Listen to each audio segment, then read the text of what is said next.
وَلَقَدْ يَسَّرْنَا الْقُرْآنَ لِلذِّكْرِ فَهَلْ مِن مُّدَّكِرٍ اعوذ باللہ من الشیطان الرجیم بسم اللہ الرحمن الرحیم وَمَا أَرْسَلْنَاكَ إِلَّا مُبَشِّرًا وَنَذِيرًا، اور نہیں بھیجا ہم نے آپ کو مگر مبشر اور نذیر بنا کر، جو بھی حق کا راستہ اختیار کریں ان کو بشارت دیجئے، راح و ریحان و جنت نعیم، اللہ کی مغفرت اور رحمت کی بشارت، اور جو لوگ اس کو رد کر دیں، انکار کر دیں، ان کو خبردار کر دیجئے کہ پھر جہنم تمہارے لیے تیار ہے۔ قُلْ مَا أَسْأَلُكُمْ عَلَيْهِ مِنْ أَجْرٍ إِلَّا مَنْ شَاءَ أَنْ يَتَّخِذَ إِلَىٰ رَبِّهِ سَبِيلًا، ان سے کہہ دیجئے کہ میں نے تم سے آج تک کوئی اجرت نہیں مانگی، میں نے کبھی تم سے، میں جو تمہیں یا قرآن سناتا ہوں، یہ جو شاعر لوگ آتے ہیں قصیدے پڑھتے ہیں تو کچھ انعام چاہتے ہیں، یہ سامر جو آتے ہیں جو کہانیاں سناتے ہیں راتوں کو، سامرن بہی تہجرون جو ہے، تو اس کا معاملہ کیا، وہ بھی تم سے انعام، میں نے کبھی تم سے کوئی مانگا ہے؟ میں خلوص و اخلاص کے ساتھ تمہاری خیر خواہی میں یہ کام کر رہا ہوں۔ قل ما اسألکم علیہ من اجر الا من شاء ان یتخذ الی ربہ سبیلا، سوائے اس کے کہ میں یہ چاہتا ہوں کہ جو بھی تم میں سے چاہے، جسے بھی توفیق ہو جائے، وہ اپنے رب کی طرف راستہ اختیار کر لے، رب کے راستے پر آ جائے۔ گویا کہ میرا تو اگر کوئی اجر بھی ہے تو یہی ہے، مجھے اگر کوئی شے تمہاری طرف سے مطلوب ہے تو بس یہی مطلوب ہے کہ تم سیدھے راستے پر آ جاؤ، مجھے اور کچھ اپنی ذاتی کوئی منفعت، میری کوئی ذاتی غرض نہیں۔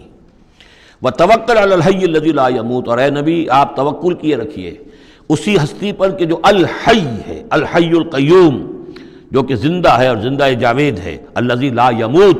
جسے کبھی مرنا نہیں ہے، جس پر کبھی موت وارد نہیں ہوگی۔ وَسَبِّحْ بِحَمْدِهِ، اور اس کی حمد کے ساتھ آپ تسبیح کیجئے، وَكَفَىٰ بِهِ بِذُنُوبِ عِبَادِهِ خَبِيرًا، اور اپنے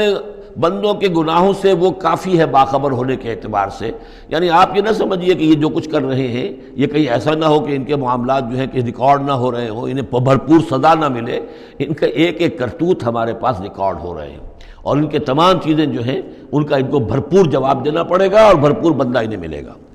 الذی خلق السماوات والارض وما بینہما فی ستۃ ایام، وہی کہ جس نے پیدا کیا آسمانوں اور زمین کو اور جو کچھ کہ ان کے مابین ہے 6 دنوں میں۔ ثم استوى علی العرش، پھر وہ متمکن ہو گیا عرش پر، تخت پر۔ الرحمن، وہ رحمان ہے۔ فاسأل بہ خبیرا، تو ذرا پوچھو، کوئی ہے کہ جو اس کی خبر رکھتا ہو، جو اس کے بارے میں معلومات رکھتا ہو، ان سب سے پوچھو اس رحمان کی صفات کیا ہیں، اس رحمان کی شان کیا ہے، جاؤ تم تلاش کرو۔ یہ جو کبھی ہم پڑھا کرتے تھے ہائی اسکول میں ہمارے زمانے میں کہ مجھ کو ہے تیری جستجو، مجھ کو تیری تلاش ہے، خالق میرے کہاں ہے تو، مجھ کو تیری تلاش ہے، تو ایک ارج ہے انسان کے اندر، وہ محسوس کرتا ہے کہ کوئی ہے، کوئی تو ہے جس نے مجھے پیدا کیا ہے، اب میں کیسے تلاش کروں، کہاں ملوں، کہاں ملے گا، کیسے اسے بات ہو سکتی۔ فاسأل بہ خبیرا، تو جاؤ ایسے لوگوں کو تلاش کرو کہ جو اس کے ساتھ کچھ آشنائی رکھتے ہوں، جو جس کے جاننے والے ہوں، جس کی کوئی دوستی ہو، اور ان کی صحبت اختیار کرو۔ کونوا مع الصادقین، تو یقیناً تمہیں جو ہے اللہ تعالیٰ کی معرفت حاصل ہوگی۔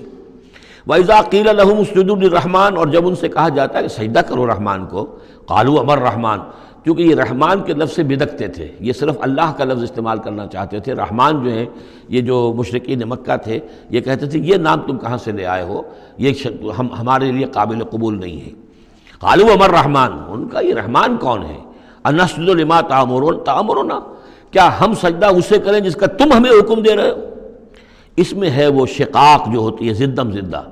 ٹھیک ہے، تمہارے کہنے تو ہم یہ نہیں کریں گے، مطلب یہ کہ چاہے تو تم بات کہہ رہے ہو حق ہے، لیکن یہ کہ چونکہ تم کہہ رہے ہو اس لیے ہم نہیں کریں گے، اس کا تو مطلب یہ ہوگا کہ ہم نے تمہاری بات مان لی اور تم جیت گئے۔ انسجد لما تأمرنا، کیا اس کو ہم پوجیں گے جس کا کہ آپ ہمیں حکم دے رہے ہیں؟ وزادہم نفورا، اور اس سے ان کے اندر نفرت اور بدکنا ہی بڑھ رہا ہے، فرار اور بھاگنا اور دوڑنا۔ یہ میں عرض کر رہا تھا کہ یہ جو آخری رکوع ہے سورہ فرقان کا، یہ ہمارے اس مطالعہ قرآن حکیم کے منتخب نصاب کا ایک اہم درس ہے۔ اس کے میں نے عرض کیا تھا پہلا حصہ 4 بہت جامع اسباق پر مشتمل ہے۔ سورۃ العصر، آیت البر، 2 ہم اس میں سے پڑھ چکے ہیں۔ دوسرے حصے میں کچھ ایمان کے مباحث تھے، ایمان کی ماہیت، ایمان کی حقیقت، اس میں ہم سورہ آل عمران کے آخری رکوع کی آیات پڑھ چکے ہیں، سورہ فاتحہ پڑھ چکے ہیں، اور ابھی حال ہی میں سورہ نور میں یہ آیات نور جو ہیں، 5واں رکوع سورہ نور کا۔ تیسرا حصہ ہے اس کا عمل صالح کی تشریح پر۔ تو عمل صالح کے ضمن میں سب سے پہلے مرحلہ آتا ہے انفرادی شخصیت، انفرادی سیرت و کردار۔ اس کا سب سے پہلا سبق وہ تھا جو ہم پڑھ چکے ہیں سورہ مومنون کے شروع میں، وہ 11 آیات۔ تعمیر سیرت کی اساسات کیا ہیں، کن چیزوں پر، کن بنیادوں پر جو اللہ چاہتا ہے کہ ایک بندہ مومن کی سیرت جو ہے وہ تعمیر ہو، وہ کن اساسات پر ہوگی۔ تو قد افلح المؤمنون الذین هم فی صلاتهم خاشعون والذین هم عن اللغو معرضون والذین هم للزکاة فاعلون والذین هم لفروجهم حافظون الا علی ازواجهم او ما ملکت ایمانهم فانهم غیر ملومین فمن ابتغى وراء ذلك فاولئک هم العادون والذین هم لاماناتهم وعهدهم راعون والذین هم علی صلواتهم یحافظون اولئک هم الوارثون الذین یرثون الفردوس هم فیها خالدون۔ تو یہ تو گویا کہ اساسات ہیں۔ اب یہ کہ وہ پوری تعمیر شدہ شخصیت، میچور بندہ مومن، پوری تعمیر شدہ شخصیت، اس کے خد و خال کیا ہوں گے، وہ ہیں کہ جو اس رکوع میں آ رہے ہیں۔ ایک میچور بندہ مومن کی شخصیت جو ہے اس کے کیا خصائص ہیں، کیا اوصاف ہیں۔ لیکن اس سے پہلے 2 آیات کے اندر ایمان کے ضمن میں جو قرآن مجید کا جو فطری طرز استدلال ہے اس کا خلاصہ آ گیا ہے۔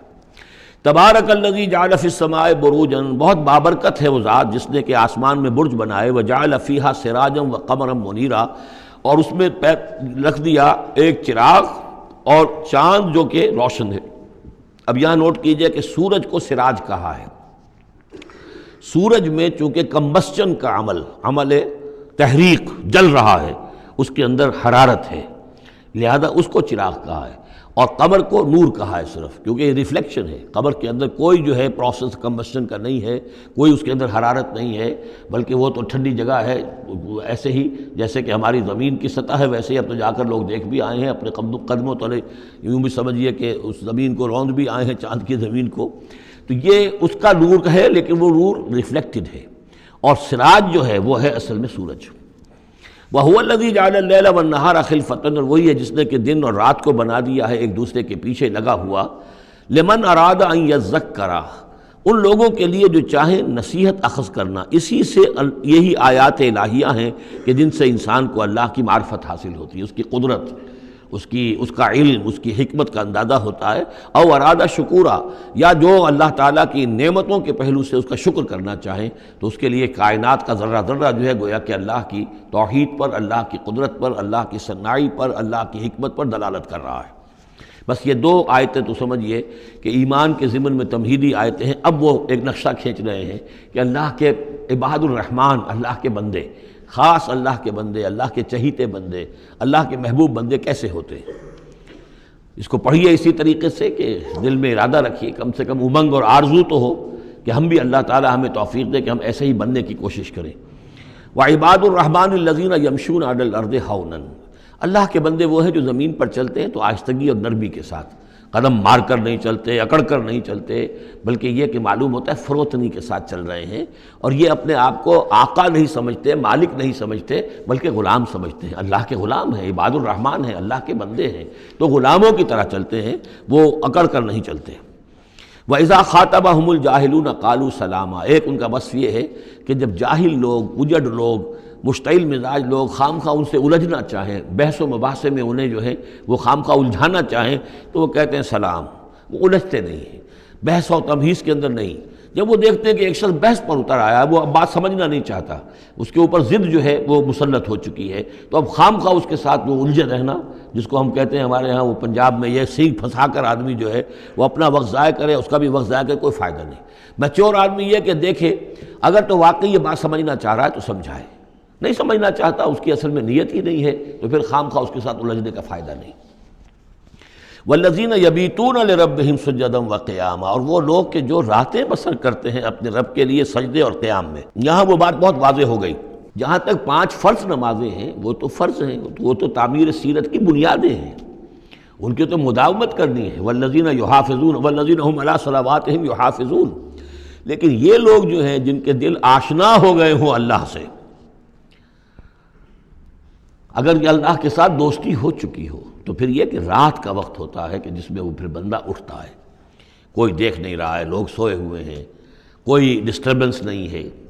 خیر ہماری تو آج کل شہری زندگی میں راتوں میں بھی ڈسٹربنس رہتی ہے، لیکن یہ کہ عام طور پر بہرحال دن کے مقابلے میں تو ایک سکون کی کیفیت ہوتی ہے۔ اس وقت اپنے رب سے راز و نیاز کی باتیں، کبھی اس کے سامنے کھڑے ہیں، کبھی سر بسجود ہیں۔ والذین یبیتون لربہم سجدا وقیاما، والذین یقولون، اور وہ کہتے رہتے ہیں سب کے باوجود، ربنا اصرف عنا عذاب جہنم، اے رب ہمارے عذاب جہنم کو ہم سے پھیر دے، دور کر دے۔ یہ سورہ نور میں بھی ہم نے پڑھا تھا کہ وہ ساری شخصیت جو ہے بیان کرنے کے بعد وہ اس کے بعد بھی لرزاں و ترساں رہتے ہیں۔ یوماً تتقلب فیہ القلوب والابصار، ڈرتے رہتے ہیں اس دن کے خیال سے کہ جس میں نگاہیں اور دل الٹ دیے جائیں گے قیامت کے دن سے۔ ان عذابہا کان غراما، یقیناً اس کا عذاب جو ہے وہ چمٹ جانے والی شے ہے۔ انہا ساعت مستقر و مقامہ، پروردگار وہ جگہ جہنم جو ہے یقیناً بہت بری جگہ ہے، مستقل قیام کے لیے بھی اور تھوڑی دیر کے لیے بھی۔ جو میں نے عرض کیا تھا کہ دنیا میں بری سے بری جگہ بھی جو ہے اس میں بھی آپ تھوڑی دیر کے لیے جائیں گے تو ریکریشن ہو جائے گی چینج کی وجہ سے، اور اچھی سے اچھی جگہ جو ہے اس میں بھی مستقل رہنا پڑے تو پھر اس کے اندر کوئی حسن اور کوئی جو ہے دلچسپی باقی نہیں رہے گی۔ تو اس کے بجائے جو جنت کا اور جنت کا تصور دیا جا رہا ہے، جنت اتنی اچھی جگہ ہے کہ مستقل طور پر رہنے کے باوجود اس کی دلچسپیوں میں، اس کی رعنائیوں میں کوئی کمی نہیں ہوگی، اور جہنم اتنی بری جگہ ہے کہ ایک لحظے کے لیے بھی کسی کا قدم وہاں گیا تو وہ اپنی پوری جو ہے سختی اس کے اوپر ظاہر کر دے گی۔ والذین اذا انفقوا لم یسرفوا ولم یقتروا وکان بین ذلک قواما، اور وہ لوگ کہ جو خرچ کرتے ہیں تو نہ تو وہ اسراف کرتے ہیں اور نہ ہی بخل سے کام لیتے ہیں، بلکہ اس کے بین بین اعتدال جو ہے واقعہ یہ ہے کہ دنیا کا مشکل ترین کام ہے، توازن اور اعتدال۔ ظاہر بات ہے یہ لوگ جو میچور ہیں، سمجھدار ہیں، اب ان کے ہاں یہ ہوگا کہ ان کے اس خرچ کرنے کے معاملے میں بھی اعتدال ہوگا۔